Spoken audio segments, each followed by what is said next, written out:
বিহাৰৰ মুখ্যমন্ত্ৰী কোন হ'ব নীতিশ কুমাৰ হ'ব নে বিজেপিৰ সম্ৰাট চৌধুৰী হ'ব ইয়াকে লৈ এতিয়া আলোচনা অব্যাহত আছে কিন্তু তাৰ মাজতে প্ৰশ্ন উত্থাপন হৈছে কেইবাটাও প্ৰশ্ন উত্থাপন হৈছে বিহাৰ বিজেপিৰ ৰাজ্যিক সভাপতিয়ে ইতিমধ্যে এই সন্দৰ্ভত মুখ খুলিছে আৰু লক্ষণীয় বিষয় এইটোৱে যে বিহাৰত সৰকাৰ এনডিএ গঠন কৰিব কিন্তু নীতিশ কুমাৰ মুখ্যমন্ত্ৰী হ'বলে নহয় আকৌ এবাৰ এই বিষয়টোক লৈ চৰ্চা অব্যাহত আছে তাৰ মাজতে বিভিন্নজনে প্ৰশ্ন উত্থাপন কৰিছে যে এই 5 বছৰীয়া কাৰ্যকালত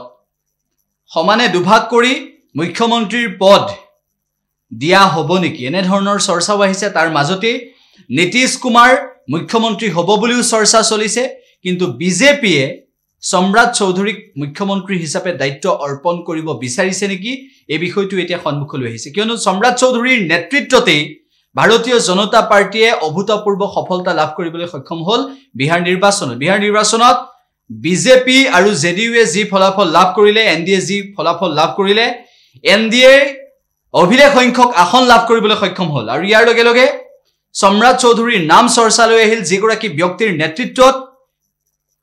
এনে ধৰণৰ অভূতপূৰ্ব সফলতা লাভ কৰা হ'ল সেইগৰাকী ব্যক্তি মুখ্যমন্ত্ৰী হ'ব লাগে এনেদৰে বিজেপিৰ ভিতৰচৰাত এতিয়া আলোচনা চলিছে কিন্তু প্ৰধানমন্ত্ৰী নৰেন্দ্ৰ মোদী কেন্দ্ৰীয় গৃহমন্ত্ৰী অমিত শাহ বিজেপিৰ ৰাষ্ট্ৰীয় সভাপতি জেপি নাড্ডাই কেনেদৰে সিদ্ধান্ত গ্ৰহণ কৰে সেয়া হ'ব গুৰুত্বপূৰ্ণ বিহাৰ বিজেপিৰ সভাপতিয়ে কি মন্তব্য কৰিছে সেই মন্তব্য শুনাব বিচাৰিছো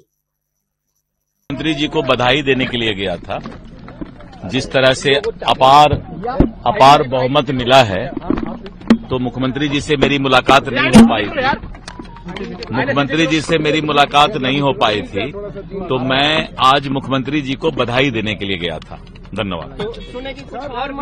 नहीं सरकार गठन को लेके नहीं बधाई देने मंत्री जी को बधाई देने के लिए गया था जिस तरह से अपार बहुमत मिला है तो मुख्यमंत्री जी से मेरी मुलाकात नहीं हो पाई थी मुख्यमंत्री जी से मेरी मुलाकात नहीं हो पाई थी तो मैं आज मुख्यमंत्री जी को बधाई देने के लिए गया था धन्यवाद नहीं सरकार गठन को लेके नहीं बधाई देने